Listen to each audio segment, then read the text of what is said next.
오늘은 베이십 시대를 맞이해서 과연 어떻게 일을 잘 준비하고 또 그 과정을 얼마나 즐길 수 있냐 하는 부분에 대해서 한번 얘기를 해볼까 합니다. 저 같은 경우는 사실은 거의 어떻게 보면은 상당 부분의 어떤 전반기 생활을 마쳤죠. 그래서 어떻게 보면 후반기 생활을 시작하는 입장에 있다 보니까 과연 일을 어떻게 잘 준비하고 그 다음에 또 굉장히 어떤 나름대로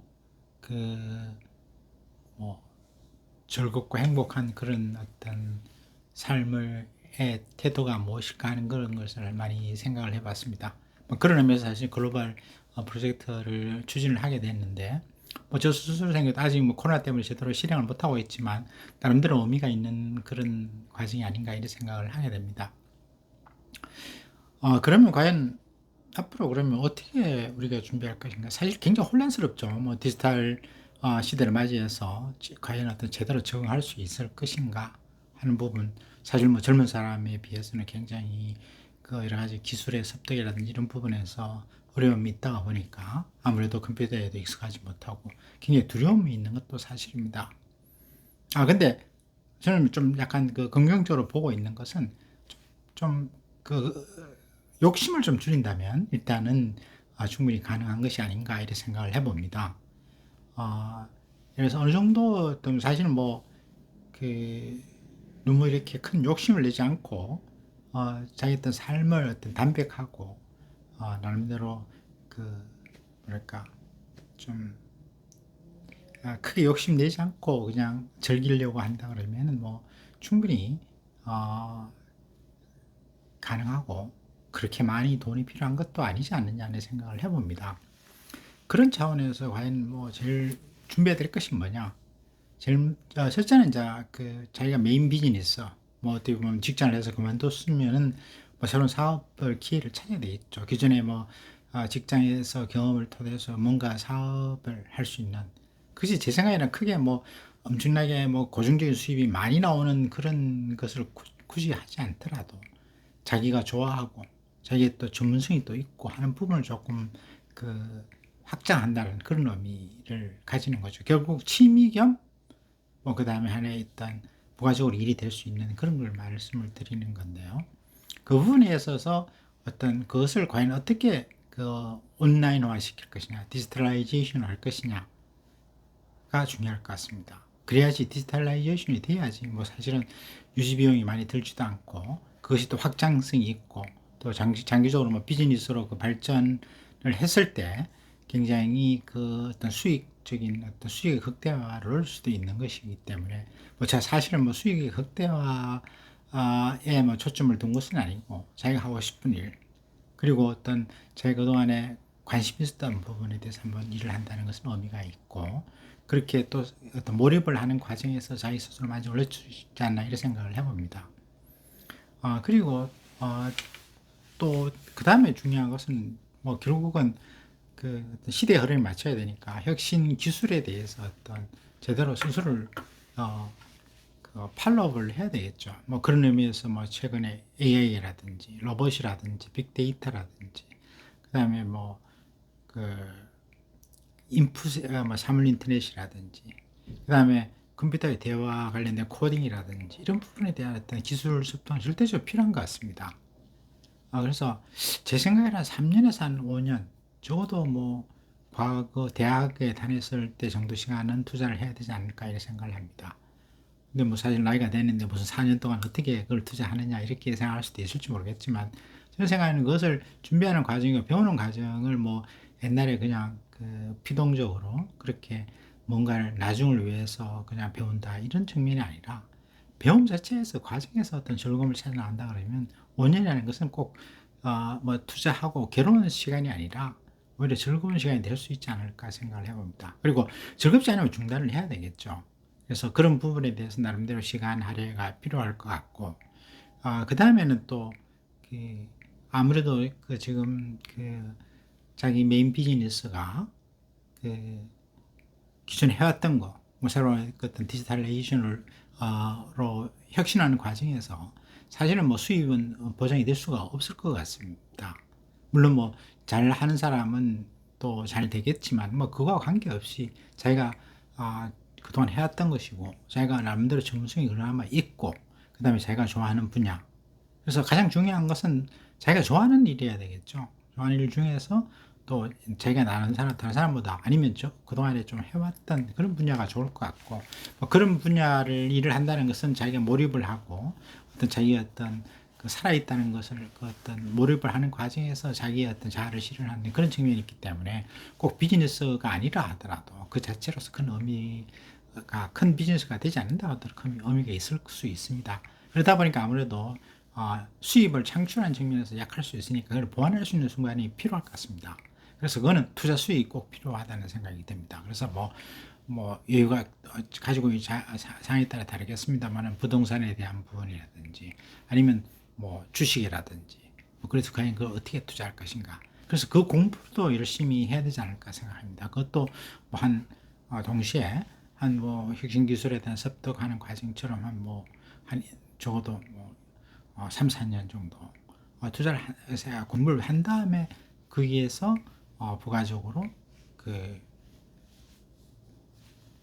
어떤 그 수익을 창출할 수 있는, 그러니까 뭐 기초적으로 뭐 국민연금에다가 여기서 일정한 수익이 나올 수 있는, 그러니까 여기 예를 들어서 뭐 부동산은 뭐 경험 그 어떤 자금 규모에 따라서 다를 수 있고 또 뭐 그것도 공무원사에 그냥 공부를 해야 되겠죠. 그래서 공부를 제대로 하게 되면은 뭐 많은 돈을 투자하지 않더라도 할 수 있는 뭐 기회가 있을 수 있다고 생각을 하고 있습니다.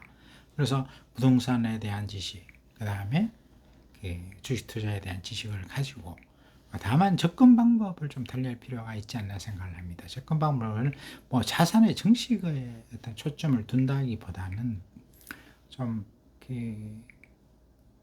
가급적이면 안정적인 현금 흐름. 그러니까 예를 들어서 이제 뭐 집을 가지고 있다든지 그러면 좀 기백 규모를 뭐 줄일 필요가 있겠죠. 그래서 뭐 어차피 지금 그 약간 나이가 된 상태에서는 뭐 자녀 교육이라든지 그런 부담 부분도 좀 줄어들었을 테니까 그거를 줄여서 그 자금화 시켜서 그것을 부동산이라든지 주식에 대한 투자를 하는데 가장 중요한 것은 자산을 많이 늘겠다. 뭐 1년에 몇십 프로 이익을 얻겠다. 이런 측면보다는 안정적으로 원금을 어느 정도 보존을 하면서 안정적인 수익, 목표 수익률을 예를 들어서 뭐 제 생각에는 한 5%에서 한 10%, 아니면 한 3% 정도 생각을 해도 괜찮지 않겠나 싶습니다. 그래서 거기에서 어떤 안정적인 캐시 플로우가 나올 수 있도록 하는, 그러니까 안정적으로 뭐 약간 보충적인 의미에서 수입이 창출될 수 있도록 하는 것이 중요하다고 생각을 합니다. 그리고 거기서 가장 중요한 것은 시간을 조금 더 시간의 여유를 가지자는 것이죠. 그래서 뭐 장기적으로, 그러니까 자산 증식은 장기적인 시간의 어떤 시간이 흘러감에 따라서 복리의 마법에 따라서 확장이 될 수 있으면 좋겠다는 것이고, 그보다는 당장 중요한 것은 캐시플로우의 문제가 있기 때문에 뭐 요즘 고배당주 이런 부분도 얘기도 많이 나옵니다만 안정적인 수입이 어느 정도 나올 수 있는, 그러니까 한 3%에서 한 10% 전후 뭐 더 되면 좋겠습니다만 그런 수익을 해서 그 수익으로 어떤 보면은 현재 어떤 그 수익 나는 부분을 자기의 캐시플로우에 사용할 수 있는 그런 쪽 하는 것이 바람직하지 않을까 이런 생각을 해봅니다. 그래서 그 부분에 대해서는 제대로 배울 필요가 있다는 생각을 하고요. 사실 그동안 우리나라 교육이 그런 부분에서 약했지만 이제는 지금부터 뭐 그렇게 많이 배울 수밖에 없죠. 사실 젊은 사람도 그에 대해서 많이 공부를 하고 있습니다만은 문제는 뭐 나이와 관계없이 그걸 제대로 해야 되지 않을까 생각을 합니다. 근데 너무 조급하게 알 필요는 없다는 그 부분이 있고, 하나 또 추가로 말씀드리면 한국 주식인 경우에는 글로벌한 측면에서 봤을 때는 한국이 아무래도 전체 전 세계 경제 규모에 비해서는 뭐 퍼센테이지가 낮죠. 그리고 아무래도 신흥국가일 수밖에 없습니다. 선진국 대열로 들어가긴 합니다만은, 그러다 보니까 아무래도 그 비중을 한국 주식에 대한 비중을 좀 줄이고 세계 최고의 기업이 모여있는 미국 주식으로 좀 들어가야 되지 않을까. 그 다음에 G2인 중국, 그 다음에 과거에 우리 경험에 비춰보면 우리나라 경제 발전하듯이 이렇게 발전하고 있는 뭐 베트남이라든지 뭐 이런 국가, 뭐 대만도 뭐 괜찮은 것 같습니다만은, 그래서 뭐 한국도 뭐 어떻게 보면 그런 의미에서 볼 수 있죠. 그러나 다만 그 제일 중요한 것은 여기서 포트폴리오죠.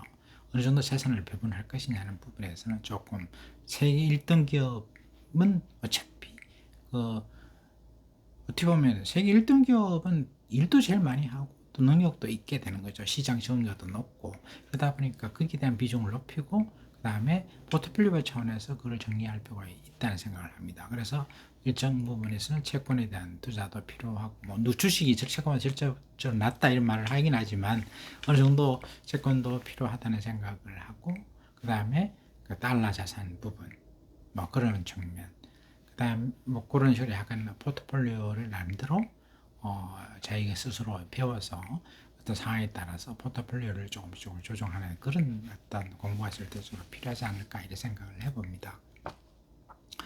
그리고 또 하나 이제 중요한 부분은 비즈니스는 사실은 어떻게 보면은 뭐 약간 취미 활동이면서 플러스 비즈니스 장기적인 어떤 비즈니스를 이렇게 성장시키려고 하는 거죠. 디지털라이제이션을 통해서 엄청난 폭발력이 있고 확장성이 있을 수 있겠습니다만은 그 불확실한 거니까 나름대로 이렇게 자기가 즐기면서 노력을 하고 집중해서 하긴 해야 되겠죠. 그렇지만 그 결과를 알 수 없으니까 그 부분에서 너무 큰그 욕심을 낼 필요는 없지 않나 생각이 들고 오히려 그 과정을 즐길 필요가 있다는 생각을 합니다. 그런 차원에서 한 몇 가지 그 중요한 부분은 여러 가지 그 예술적인 활동을 하는 것이 중요하다고 생각합니다. 음악이라든지 뭐 피아노라든지 색소폰이라든지 그다음에 이런 드로잉, 디지털 드로잉을 한다든지 아니면 유화를 그린다든지 그다음에 사진을 찍는다든지 그다음에 뭐 체육, 뭐 골프를 한다든지 뭐 헬스를 한다든지 산책을 한다든지 수영을 한다든지 뭐 그런 부분 그다음에 또 그 아무래도 저 사실은 그 어떤 그 제대로 어떤 그 교양을 가지고 하기 위해서는 두 가지가 필요하죠. 안목과 식견을 가지기 위해서는 기본적으로 책을 뭐 읽어야 됩니다. 그러니까 책을 읽는 방법이 여러 가지면 최근에는 뭐 꼭 그 텍스트만 읽을 필요는 없으니까 오디오로도 나올 수도 있고 뭐 여러 가지 또 소개하는 그런 것도 있고 하니까 그런 걸 통해서 뭐 지식을 얻을 수도 있겠죠. 그 다음에 또 나오는 것은 뭐 여행이라는 것 나름대로 의미가 있죠. 여행을 즐길 수 있고 또 새로움을 느낄 수 있는 것이니까요. 뭐 그런 부분을 하는데 즐김에 있어서 또 관련되고 또 중요한 요소가 되는 그 외국어 습득. 그 외국어를 지금 배운다는 게 쉬운 건 아니지만 어느 정도에서 현지인들과 여행을 갔을 때 어느 정도 얘기를 할 수 있는 뭐 그런 정도의 실력이면 충분히 되지 않겠나. 예를 들어서 뭐 상용 문구 한 200에서 한 300 정도. 뭐 능력에 따라서 뭐 1000이나 갈 수도 좋겠습니다만은 뭐 그런 정도만 할 수 있어도 뭐 어쩔 때는 또 뭐 그 구글 그 번역기를 이용해서도 하면서 뭐 이렇게 할 수 있으면 되지 않을까. 그리고 그런 외국어의 습득을 현지 언어를 알므로써 여행이나 이게 했을 때 제대로 어떤 여행의 퀄리티를 높일 수 있지 않을까 이 생각을 해봅니다. 그래서 뭐 그 부분은 또 뭐 여행도 굳이 뭐 해외가 아니라도 국내도 될 수도 있죠. 어차피 뭐 고정 비용을 최근에는 뭐 캠핑카라 이런 게 많이 나오고 있습니다만 여러 가지 뭐 거의 현재 들어가 있는 고정 비용. 그래서 뭐 집이 뭐 상당히 지금 값이 올랐으니까 집을 뭐 해서 처분해서 적절하게 뭐 근교에 좀 조그만 집을 한다든지 아니면 뭐 서울에 아주 조그만 그 사무실 같은 집을 공간을 두고 뭐 해서 또 근교에 뭐 농지라든지 이런 쪽에 나름대로 뭐 농마이라든지 이런 것을 한다든지 해서 또 전후생활도 즐기면서 뭐그 나름대로 어떤 균형적인 것을 한다 그러면 크게 뭐 돈이 많이 필요하지 않고 돈이 없다고 하더라도 충분히 가능할 수 있지 않을까 생각합니다. 물론 좀 어려움이 있을 수 있겠습니다만 그건 그 자신의 재정 상태에 따라 달라질 수 있다고 생각을 합니다. 그래서 그런 과정을 통해서 예를 들어서 뭐 예술 활동을 통해서 뭐 거기서 창작을 하고 뭐 창조적인 활동을 하는 거죠. 그래서 즐거움을 찾고 그리고 실제로 또 뭐 가장 그 중에서 또 중요한 것은 뭐 스포츠겠죠. 운동을 통해서 건강을 관리하고 또 항상 그 밝고 즐거운 마음을 가지고 그 다음에 또 언어를 해서 여러 가지 항상 언제든지 그 여행을 할 준비를 가지고 또 여행 가서 어떤 그 여행의 어떤 즐거움을 충분히 넣을 수 있는 뭐 그런 식으로 살아가는 것도 굉장히 의미가 있지 않을까 생각을 합니다. 그래서 이런 부분에 대해서 과연 그럼 어떻게 시간을 그 할당을 할 것인가? 하루에서 얼마를 하고 일주일 단위로는 어떻게 하고 한 달 단위는 어떻게 할 것이냐? 그 다음에 뭐 연 단위는 어느 정도 뭐 이렇게 어떤 식의 장기적인 계획을 가질 것인가? 그래서 기본적으로 생각은 한 뭐 3-40년 정도 뭐 생각을 그런 어떤 그 기간을 두고 나름대로 생각을 해보는 것이 좋다고 생각합니다. 물론 뭐 상황에 따라서는 뭐 그것이 확 더 늘어날 수도 있고 줄어들 수도 있고 그건 뭐 중요한 게 아니죠. 다만 좀 더 그 한 3-40년 정도 장기 기간을 가지고서 이렇게 임하게 되면 좀 더 여유를 가질 수 있지 않을까 이런 생각을 해봅니다. 그래서 그런 차원에서 한번 그 지금부터 한 지금 같은 변혁기기에 뭐 사람에 따라서 뭐 또 상황에 따라 다르겠습니다만은 좀 여유를 가져서 뭐 1, 2년, 2, 3년 뭐 정도의 어떤 그 어떤 자기 스스로 충전하는 시간을 가져본다는 것이 절대적으로 의미가 있다고 저는 생각을 합니다. 그래서 그런 차원에서 한번 다 같이 한번 고민할 수 있는 그런 기회가 되었으면 한다는 생각을 해봅니다. 그리고